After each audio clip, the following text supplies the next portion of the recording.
Hey everyone, I'm She's So Natural, or Brianna Monet, and as you guys can see, I am reviewing the book Tempestuous Entanglements Finale Part 1. So, if you guys have already read the first books, you can come on and watch this one. If you haven't, I recommend you guys watch the other videos first. Talk to me, break it down for a chick with some money, yeah. So as I said, I'm doing a book review. I'm really not going to go too far into depth on it because I don't really want to give away all the stuff that's happening. This book is like a very big kind of like wrap up of a lot of stuff that was going on. I usually like record my book reviews with a whole setup and stuff, but right now I don't know if you guys can tell by my voice. I am nasally as heck. I'm beyond sick, but I want to knock all these book reviews out. So that's why you guys are seeing the book cover and not me sitting in front of you. So to get into this book, you guys, from the very beginning, it has a lot going on. So again, if you've read the other books, you know that some of the characters are Robin, you have Lisa, you have Lovely, you have Kevin, and what is this other man's name? You have Rodrigo as a part of the book, Charlene is a part of the book, and you have Ivan. So this book starts off with basically, all right, me not messing this book up. Okay, so y'all know how Kevin's a little bit different. Kevin is clearly psychotic. He is not trying to let Lisa go whatsoever. Like, although he should, he's just not trying to let her go. He knows that she's done with him for the simple fact of she is now aware that this is not the man that she originally thought that he was. It's just not what it's hitting for anymore. And as you guys can see in the other books, Lisa now has feelings for Ivan. And I was really excited about that because I'm sitting here thinking like, okay, like maybe Kevin's not going to be as much of a problem anymore. Maybe they're not going to have to hide it as much. Like, I was really just kind of hoping that this book would start off with Lisa really kind of just being done with Kevin and his ways. Because it's clear that Kevin's trying to have his cake and eat it too in the craziest way.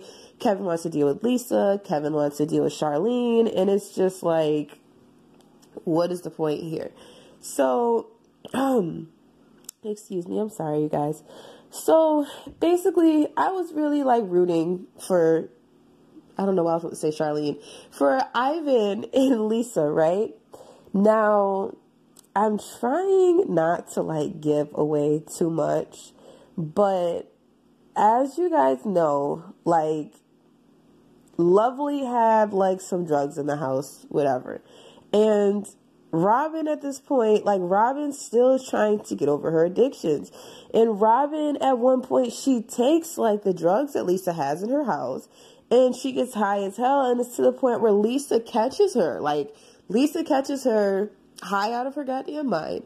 And Lisa tells her, we done came too far for you to sit here and turn back around. And you're trying to sit here and get high and crap. And like, I felt bad for Robin because she said like she just did it because she was going through stuff. She was having a lot of flashbacks. She just had a point of weakness, but she was saying how she really had been clean for a while and she wanted to turn her life around. So it's like I felt so bad for her. I really did, because it's just like I can only imagine what it's like to be sitting here dealing with that, to be fighting those demons of you're trying to get that urge away from you that like you kind of want to go back. And I can only imagine what that's like. I've never been through that personally, but I couldn't help but to feel for her. Now, the next part that I want to get to is Charlene and Kevin.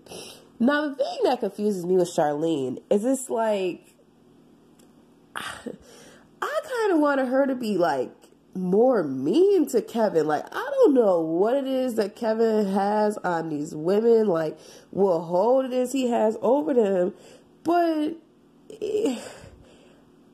I was just kind of thrown off at some points when like Kevin would be making like sexual advances to Charlene, and she would actually like kind of fall into it to an extent. Like, I was like, girl, do not let him touch you. Like, you know he's a dirty dog. Like, why are you even letting him push up on you like that? Like, I don't even know. I just felt like, you know what? Y'all over here bugging for Scoot, and meanwhile, Scoot ain't no damn good. And y'all know this. Like, I get that Charlene has a son with him, so she has a different relationship with him than Lisa has as far as like them being married and stuff. But even still, I was just like, Charlene, with the way you be in these streets and the way you be on your like your bully about your money and this and that, you need to just leave this man alone, because you know it ain't going nowhere. You know it ain't no good. Leave him alone and get him out your face. Now, there's also a part of the book too that threw me off. Like, I don't know, I keep getting ready to call this man Ivan. I knew that Kevin had some problems. Kevin comes off to be as like an extreme narcissist at this point. Like, this man will do anything to make himself happy. He don't care whose toes he has to step on in the process. But what kind of like rubbed me the wrong way, it's not even a kind of, what rubbed me the wrong way was when Kevin is sitting here describing his relationship with Lisa. He's saying how he married her because he felt like she was a good fit, and basically how he groomed her for all of this abuse he planned on giving her just to make her be submissive. And he felt like the best kind of woman to have was a submissive woman, and he gets that sometimes he was too harsh and he might have said things that were too rude to her, but it was required for him to be that way. And at this point, like, she's not really being bothered with him. She's ignoring him. Like, Kevin's trying to do all that he can do to get her to come back to him and be like his wife and be like this loving family and crap. But it just makes me upset because at one point, like, Lisa is falling for it. And I was getting upset, like, girl, you already know how he is. It was the way, I'm not going to say exactly what he said, but it was the way that he sat here and described, like, what his plans were for her once he like bamboozled her ass into coming back home. I was just like, girl, if you don't run, like, and Ivan had his work cut out for him because Lisa does not know if she wants to leave this man alone. She's like, oh, I don't get what I did. Like, Lisa's basically blaming herself, and I hate when women do that. Like, I hate when women do that. When, like, a person has mistreated them so bad, and they're placing the blame on themselves, like, why was I not good enough, this or that. I'm sorry, you guys. We're getting, like, really nasally. But I just hate, like, that like, kind of hurt me a little bit that Lisa was, even going through that with him, because it's just like, girl, like, it is not you, it is him. Like, no one likes to hear that in relationships and stuff. They always think there's something they can do to change the person or swindle things to make things go better. But when it doesn't reach that point, there is no turning back. Now, the part that I do want to get into is, okay, how did I leave her out? Belina. That's what I'm going to call her. I don't know if her name's Belina. I'm going to call Shorty Belina, right? So, I don't know how I forgot about her in the beginning, because she's important in the book. But her baby father, right? His name is Marcus, but they call him Doughboy, right? And basically, I'm going to say they got into an altercation, is the way I'll word it. So, as a result of Doughboy snapping and really putting his hands on her, she has no choice but to call her father, Dale, because her, I want to say it's her sister or her cousin, was there to witness what happened. So she can't even sit here and get on some like, oh, I'm going to pretend like it didn't happen, and I'm just not going to tell anybody that he hit me and I'm pregnant and this and that. So Laria, I'll call her Laria. She was there, right, when it happened. So, it's her sister. I don't know why I kept calling it her cousin. Laria is Bali's sister. That's what Bali. That's her sister. So when the father gets involved, the father and the uncle come over and they call the police, because it's just like, you can't be letting this man smack you around, do you all types of crazy. You're pregnant. What happens if he comes back mad the next time and this and that? And Doughboy is caught up in this whole thing anyway. Like, he has warrants out for his arrest. I'm trying not to say too much, but he has a lot going on with the law himself and all of his illegal activity he has going on.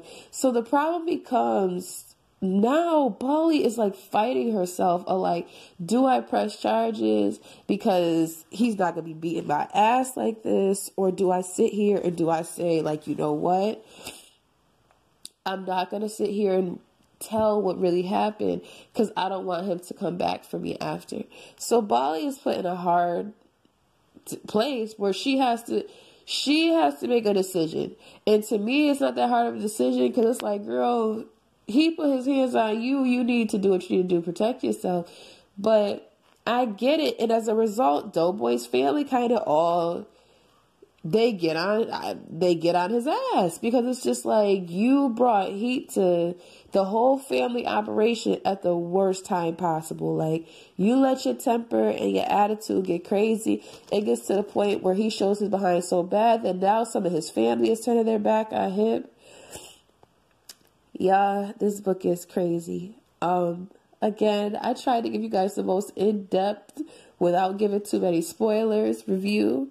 While also trying to manage my ability to be able to breathe, because right now I can't through my nose. So if I sound like somebody's grandmother, please forgive me.